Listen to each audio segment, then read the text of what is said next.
Hi, I'm Pooja, and I'm going to tell you a story about a challenging situation or conflict situation that I faced a long time ago. So, it was the first time that I got the position of a lead teacher in a classroom, and I was so excited.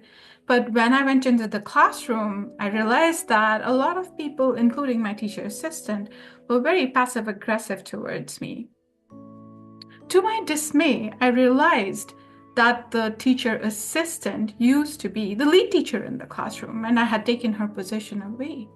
3 months of trying to build a relationship with my teacher assistant and other people at the program while trying to avoid confrontation of all kinds, and I was ready to quit.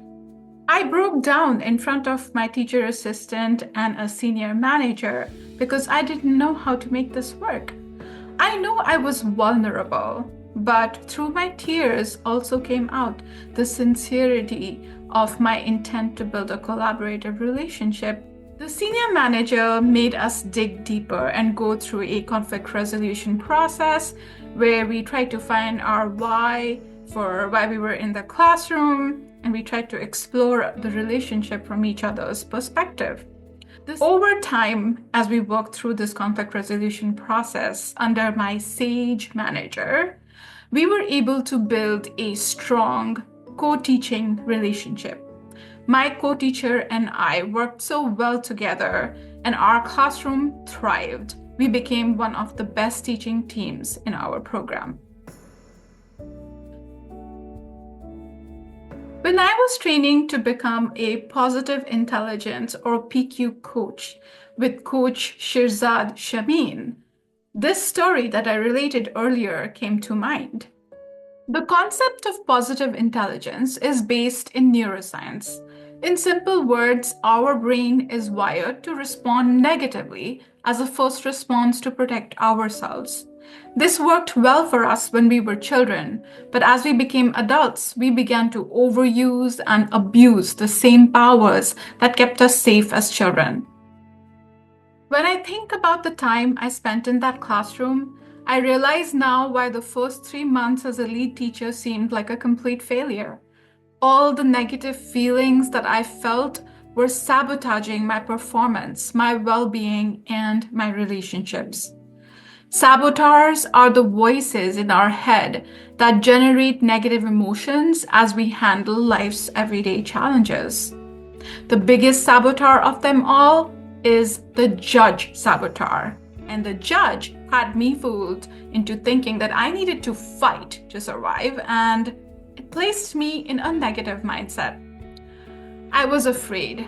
I was afraid that everyone would always hate me because they loved the teacher assistant, that I was the worst lead teacher in the world, that the teacher assistant would report me every time I made the smallest error, and that ultimately I would lose the job I had worked so hard to get. I made even more mistakes because I was so nervous all the time.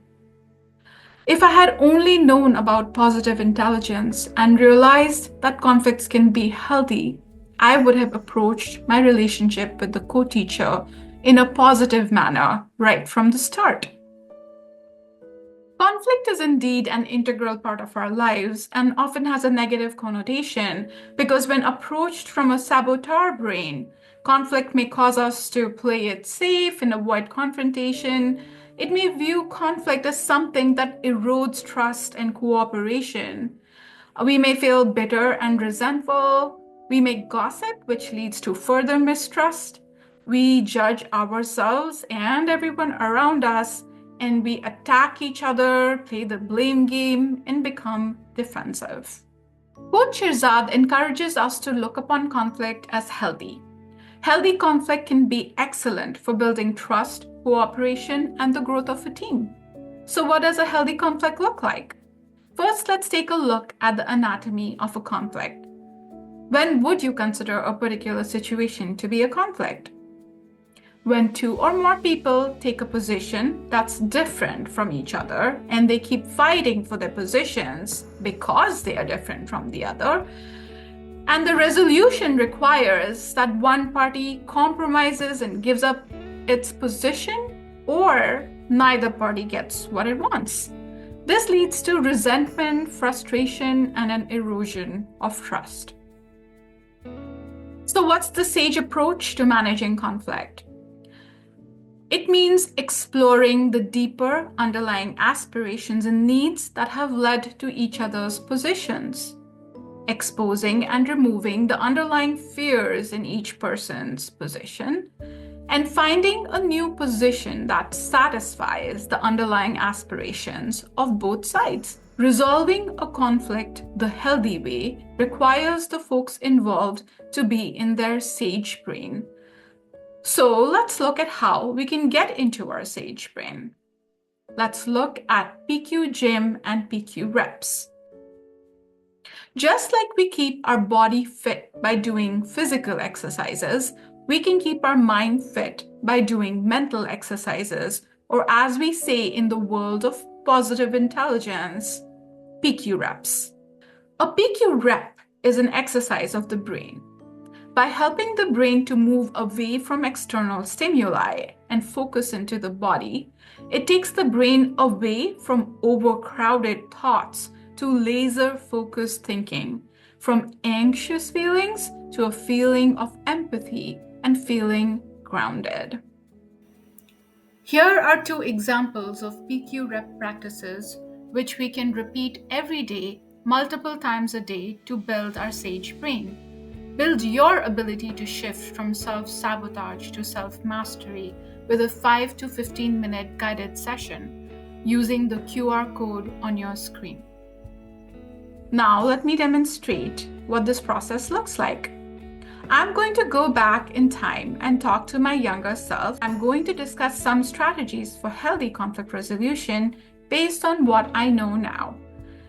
Young Pooja's position is that she is the lead teacher, and therefore she should be the one reading the storybooks to the children during storybook reading time. Young Pooja's teacher assistant's position seems to be the opposite. The teacher assistant wants to be the one reading books at story time. So let's talk to young Pooja.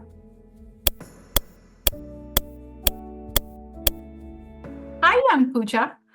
Let's explore the conflict from your perspective. Let's think about the position you have taken. What are your reasons for taking this position? Think about your underlying fears or feelings that surface. What is your why? And take your time to answer these questions.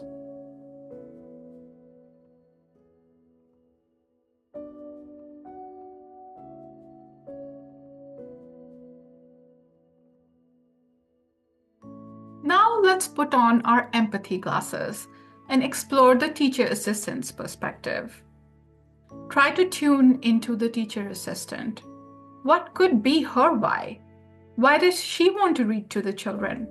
What could be her fears, her worries, and her feelings? Try to move forward with an empathetic mindset.